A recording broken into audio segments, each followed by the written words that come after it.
Hi, Star Tribe. Welcome back to the classroom.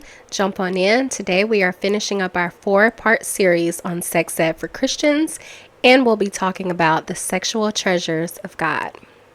Even though we see that example of that OnlyFans girl, she didn't treat herself in that moment when she made that decision to sleep with those 100 men back to back to back like a valuable sexual object from God in the earth. Okay? She gonna need a whole spiritual CPR team, a whole angel squad to do revive that thing on back to life so it can do what it's supposed to do.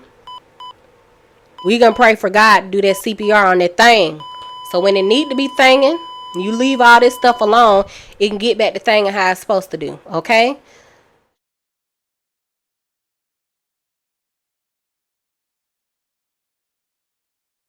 Today we'll be talking about the sexual treasures of God.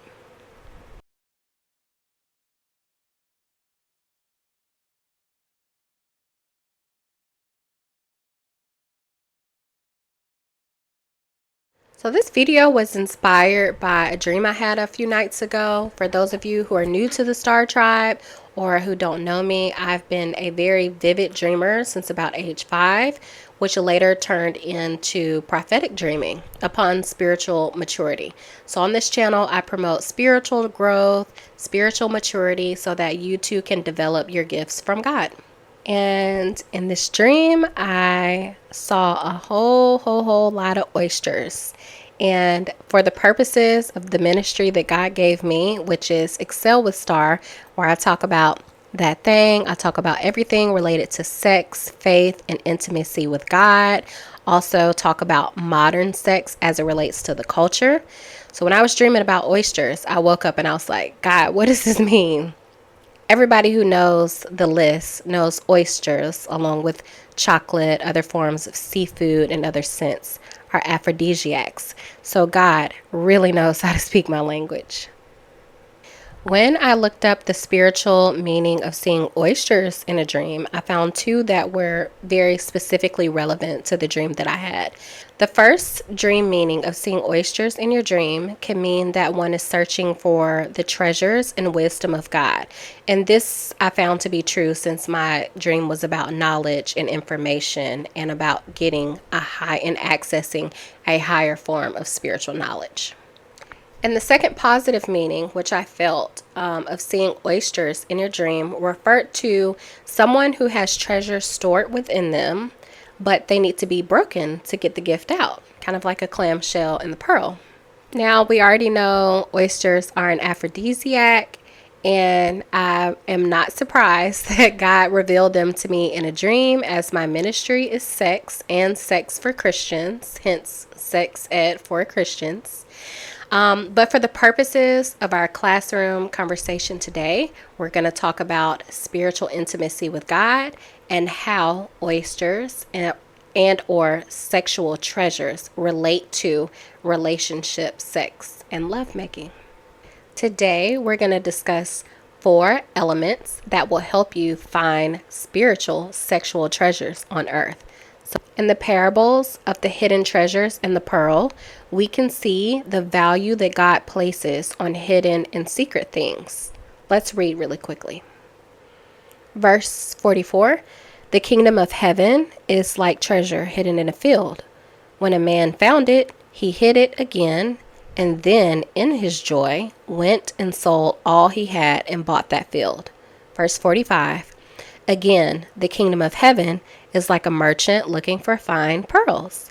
When he found one of great value, he went away and sold everything he had and bought it. Now, how does this relate to my sex life, Star? I hear you. Let's dive in. I've mentioned many times on my channel that God is sex, God is love, and the Spirit of God is intimacy and romance. In this scripture, we can see that God favors hidden and secret things. And what's more secret and hidden than sex, baby? What's more hidden than the purity of virginity before it's revealed? And what's more noble and precious than someone who has been sexually delivered, that has been dedicated back to God, put up back for God, out of use, in service to God and his kingdom, and free. Come on, y'all. When you dedicate that thing back to God, come on, Holy Spirit. When you dedicate that thing to the glory of God, in season, in the way he wants you to use it. Come on, y'all. We talking about your sexual nature, your sexual energy. For some people, that'll mean celibacy. For some people, that's going to be used to build the kingdom physically. What do y'all think baby making is for? It's not to keep carbon copying like, ooh, I think it's cute to have a baby. I'm ready to have a baby. Having children, children of God, a child yourself. Come on, flow, Holy Spirit. It's for the building and edification of the kingdom of God. If you're having babies and you're not raising them in godliness, in a godly environment, what you doing? There is nothing more beautiful and pure in heaven than someone who is sexually lost coming back into alignment with God. If you don't believe me, don't quote me, quote the Bible. Jesus said in his word, I've come for the lost sheep. He's the good shepherd.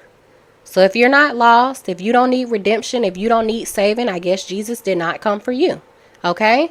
And this may be where we have to park and go our separate ways on the Star Tribe. But if you know you got where you are today, yeah, not because you deserve it, not because you did everything right. And if you've made up in your mind that you are ready to dedicate yourself and your sexuality back to God, in all honesty, not saying that you're perfect, okay? Go watch my video on what to do after you slip up. That's the reality for Christians that church never accounted for. Sometimes you slip up and get on up into that thing. Are we justifying sin nature on this channel? Absolutely not. We condemn it, okay? And God judges it. But for this channel, this channel is for redemption, okay? This channel is to help you come back into righteous alignment and righteous standing with God, using your sexuality and your sexual nature to pull in and gather souls for the kingdom of God, okay? And Jesus came for the lost sheep, okay? So when you get honest, we may be able to go somewhere, okay? So for those of y'all who are perfect and who have never fallen sexually, or so you claim, for whatever reason, you're on this channel, get what you need, okay? Because maybe you're in a leadership role and you have to help people that have fallen. But don't come up in here lying, okay? And for those of you who want to argue with me that my channel is somehow blasphemous in some way, that God did not come to redeem, save, promote, and bless people who have gone sexually astray. Let's put some scripture on it, because you ain't just got to listen to me, okay? And I'm not finna argue with you. We just gonna put the word on it. You feel me? Luke 15:3-7. Let them spirits up in you hear this, okay? Then Jesus told them this parable. Suppose one of you has 100 sheep and loses one of them. Doesn't he leave the 99 in the open country and go after the lost sheep until he finds it? And when he finds it, verse 5, he joyfully puts it on his shoulders and goes home. Then he calls his friends and neighbors together and says, rejoice with me, I have found my lost sheep. Verse 7, I tell you that in the same way, there will be more rejoicing in heaven over one sinner who repents than over 99 righteous persons who do not need to repent. I said what I said. Now, quote me again. Oh, excuse me. We're not going back to the hood. We're out of the hood. We're done. Sorry. My past self had to talk to my future self. We came into the kingdom very violent. We came in with many past lives, and one of them was violent. So back on point, back on target, back in the class. I say all this to say, some people don't care about lost souls coming back home. Some Christians, and if y'all know me, okay, and you've been following me for the couple of months I've been on YouTube, you know I grew up in church. I'm a PK all day, every day, okay? Didn't know nothing but church. I'm telling you, don't know anything but it. Don't want to know anything but it, okay? I say all this to say, okay? Everybody doesn't have a heart to try to go after people that are lost. There are a lot of Christians that look up their nose at women and men that have lived any sort of lifestyle contrary to the Bible. And that's for a reason. I won't get into it on this video, but I just want to let you know that on the Star Tribe, my business, which is Excel with Star, and especially my podcast, which is Redemption Culture Podcast, is targeted to people who are imperfect and specifically sexually imperfect. The Bible says all have sinned and all have fallen short. This most definitely, especially in modern American society, applies to your sexuality and your sexual nature. And I lay it out very clearly in Kingdom Sex. Homosexual, heterosexual, all the sexuals, all have sinned, okay? And a lot of Christians feel like they don't need any sort of sexual redemption or sexual saving. And that's because they're looking through the lens of judgment. Oh, because I haven't committed this like little sin. People look at sex like this. Let's flow. This is not in my notes, but we're going to flow because the Holy Spirit is vibing. Okay, let's vibe out tonight in the classroom. People look at sex like this, especially Christians. And I only know because I grew up in church. Some of these were my old belief systems, and some of them is what I know and how Christians think. They look at sex on a scale the same way they look at all sin. Great to small. So, for example, something like a white lie versus a big lie or a real lie. Although God does not differentiate between different levels of any type of sin. Sin is just sin, okay? So I'm telling you now, in case you don't hear it anywhere else, especially for the Christians that are high and mighty and extremely judgmental, you cannot judge homosexual sin without judging, you cannot judge homosexual sexual sin without judging it equally as heterosexual sexual sin. Yes, there's a thing that God hates and God detests and God finds to be abominations. But this is what I'm telling you. A sin is a sin. If you need deliverance, you need deliverance. If you need healing, you need healing. If you need redemption, you need redemption. When someone comes back into righteous divine alignment, hear me what I'm saying so that you don't come into the spirit of offense. When someone, no matter where they are, come back into the divine alignment of the plan that God has for their life, that's when heaven rejoices. Okay? So if you out there or you were out there and you're looking for your tribe, you're looking for your community of people, okay, who are going up, who are excelling, who are reaching for spiritual evolution and spiritual growth, and you haven't been perfect, but you have made up your mind to walk in alignment with God, this is your tribe, okay? The Star Tribe is your tribe. So the parable in Matthew 13 shows us just how valuable your sexuality and your sex is to God, to Jesus.